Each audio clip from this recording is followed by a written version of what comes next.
Hello engineering students, Mr. O here, and I'm going to be talking about method of joints. And I'm going to work from this basic method of joints example where I really look at the joint, and this is where we mix up between the external forces and internal forces of a beam. All we do now is we move beyond just a standard beam and we start moving into areas like, I'll add this in here. We have done most of these. We've just completed shear force and bending moment diagrams. Now we're going to start looking at method of joints, where we start to look at the edges and the connections. There's obviously a bit of theory that goes around that, which hopefully your teacher or I would have gone through. And what we do now is we then start to work on solving the members. There's a four-step process that I would normally use to really simplify understanding both the compression and the tension of a member. This is where we use the external forces to find which way a member is actually acting internally. Is that going to be in tension or in compression? And the question really says it as such. So let's go through the question. A steel plate connects the corner of a roof truss as shown. We know that if there's a gusset plate like this, that this whole joint acts like a fixed joint. They can pivot, they can move on each other, but it enables us, this joint, to solve this really simple truss. So the question says, a plate connects the corner of a roof truss. The rafter has a compression load. So this has a compression load, which is going to be compressing down this way externally of 2,500 newtons onto that joint. Determine the loads in the collar and tie, so this particular member here, and the stud here. Include a force diagram with your working. So the first thing I would do, my number one step, would be to identify the members. So we have three members. We have the rafter, we have the stud, and we have the collar tie. So we know that the rafter has got 2,500 newtons compression, which is effectively the way it's drawn like this. It will be pushing down into that joint there. We then have to solve the stud, which is this member here, and we have to solve the force going through the tie and the force going through the stud, and determine whether it is in tension or in compression. The next thing I would do is redraw it pretty simply, and I think sometimes the best way is to really just draw it like that. You'll notice that this can really also look like, I'm going to draw it on this side. It really acts as a fixed joint. And we have a joint sitting there. This is our tie, and this is our stud. And I have 2,500 newtons pointing in this direction down. But I notice one thing there straight away, which is my point 3, which is that is an axial load. It's a load that is at an angle. So the first thing I do is I try to resolve what this force would be in both a horizontal and vertical and horizontal. What will its equivalent be? So let's have a look at this. I can redraw that just so I have an idea. The equivalent force of that, they actually gave us something I didn't mention. They gave us the angle, which does help significantly.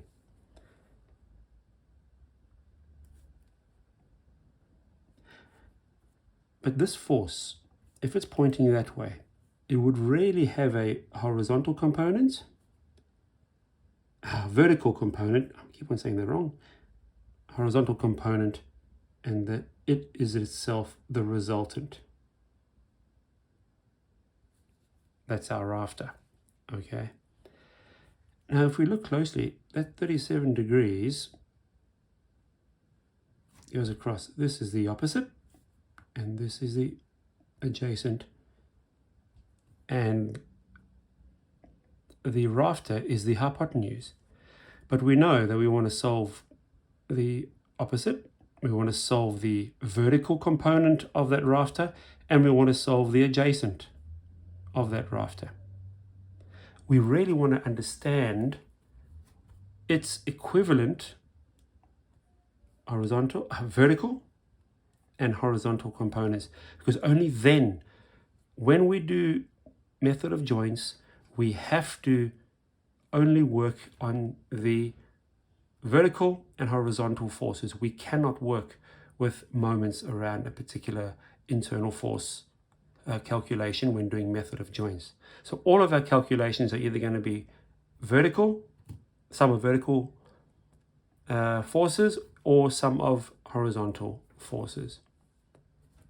So the equivalent vertical force, the force vertical of R, which I can also call force R vertical,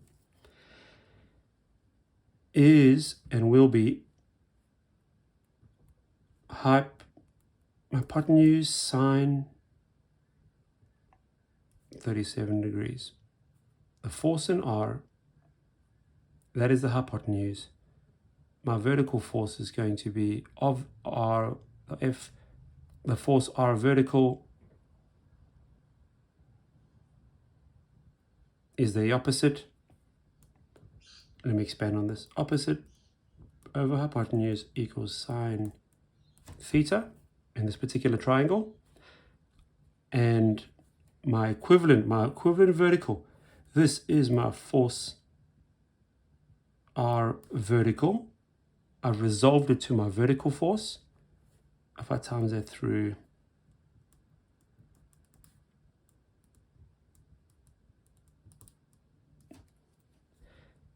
that is what my force R vertical is, my force R sine 37. That's how I get to that. And the same for my force right horizontal, which is that resultant force. I've got that. It is now my adjacent. And adjacent of hypotenuse we know is cos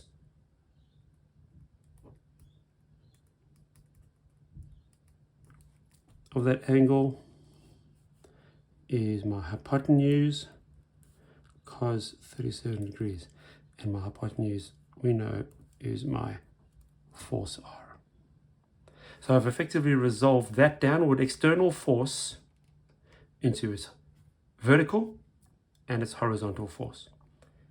Now I solve my method of joints. I look at that joint.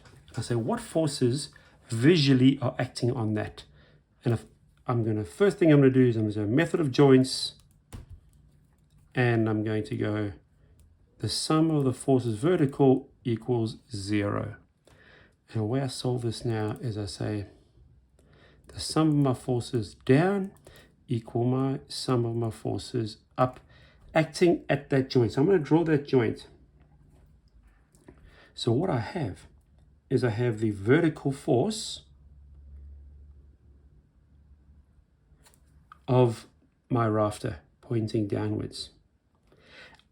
I do not know what force my stud is actually, I don't know what direction my internal forces are of that. So I automatically assume that they are in tension. And if my stud is in tension, the internal forces are pulling away from the joint. And your teacher will no doubt explain to you what that means, because you have, if I have the joints of a member and I pull on those joints externally, internally, my member is going to try and maintain its its shape. So if I'm pulling something, if I'm pulling this pencil on the externally that way and that way, internally my pencil is keeping itself in shape by pulling away from it. And those are my internal forces. So I've got an external force being applied to this node, which is that angle there, resolved to its horizontal. Resolved to its vertical. I'm using vertical forces. But internally, I don't know what my stud is acting as. So therefore, I automatically assume it is in tension. If it's in tension, my internal forces are pointing away from the joint, and because of that, it is positive. So let's have a look at this picture here. This picture will now tell me all the forces visually going downwards compared to my forces going upwards, and all my forces are going downwards here. So it'll be my force of my rafter vertical plus, because they're going in the same direction as well, they're both going downwards, the force of my stud equals, I don't have any going upwards. The force of the rafter downwards actually is the force R sine 37 plus my unknown being the force of my stud, that guy there. That's that point there. The force R is 2,500 sine 37 degrees plus the force of my stud equals 0. Let's solve this. 2,500 sine 37, 1504.5 newtons plus force of the stud equals 0. I take this to the other side. The force of my stud equals negative 1504.5 newtons. The fact that my stud has now become negative, it actually means my stud is in compression. So at that joint, which would make sense to me, if my force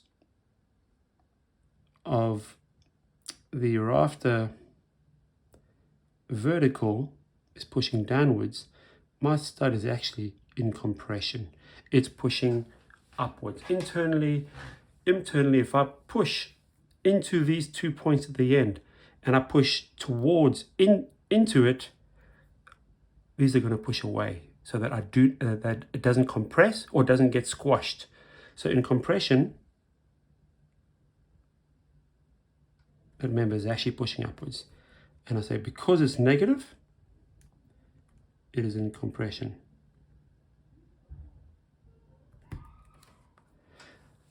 So I've solved the stud. The stud is 1504. I don't put negative because that's just, I can, but all I do is say it's 1504 and it's in compression. Let's now solve for the tie. So I've done my vertical forces. I'm only looking at the vertical forces. Now I'm going to look at my horizontal forces. So I do my method of joints around that same joint. I didn't actually allocate that joint a name.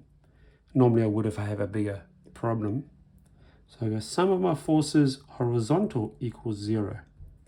And so what I do is I go the sum of my forces going this way equals the sum of my forces going that way. Now let's look at this particular joint. At this joint, I have my vertical force of force RV, but obviously I'm only looking at horizontal forces now. And I've also got my force going that way because my resultant is pointing that way, of my force R horizontal. So I've got a force, my external force is force, my resolved horizontal force of that rafter is going in that direction. Force R horizontal. Now, along that tie there, I don't know which way that tire is going. Is it in compression or tension? So I automatically assume that it is in tension, moving away. I assume the tire is in tension. So I've got two forces. I've got the force being applied from that rafter in that direction, but I don't know what the force of the tire is.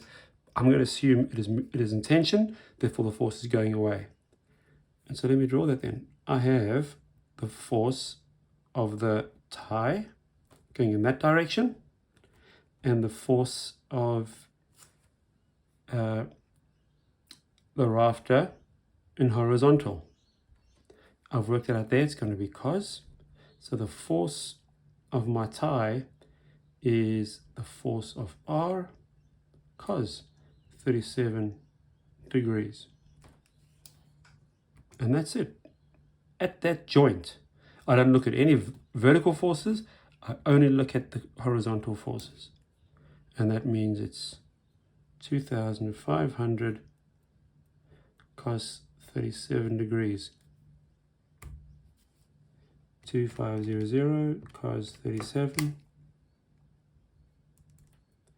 1996.59 newtons.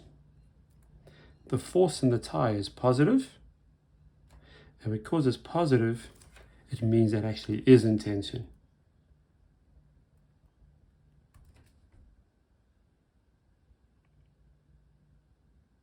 And there we go. We say it's in tension, and technically at that joint, it would be acting in this direction. I run out of space to draw my force diagram, so I'll just draw it in this little gap here so you can see. What I've already got is my joint. I've got my rafter having an external force of 2,500 newtons. I've got the stud. I'm just going to write this up here. 196.6 newtons in tension.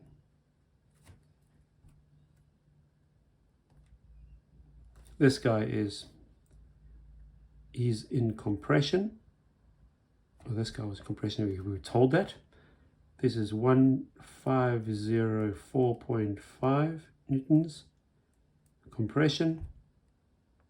And you know that because it's going towards the joint, the internal force is going towards the joint, and the tie is 1996.6 newtons in tension. And we know it's in tension because the internal force is moving away from the joint. And there we go. That's the first example of method of joints. There's obviously a little bit of theory. The theory that I use is we use the external forces that we know. You use the external forces that we know to work out what the internal forces are in either of these. And we use the real simple perspective of sine and cos most of the time, depending on where the angle is. Your vertical forces are going to be hypotenuse times sine, and your horizontal is going to be hypotenuse cos theta. And you do vertical forces first to work out all the vertical forces. You resolve them if you've got angled lines like that, and the same, you find out what the horizontal resolved loads of an external force is. And if you don't know it, if you don't know what the force or the direction of the member you're looking at is, you automatically assume it's in tension. When you assume it's in tension, then it's a positive. If your calculations work it out that it becomes out as a negative, then it's actually in compression. Whereas this time it stayed in positive, therefore it was in tension. And there's my force diagram to prove that. I hope that helps.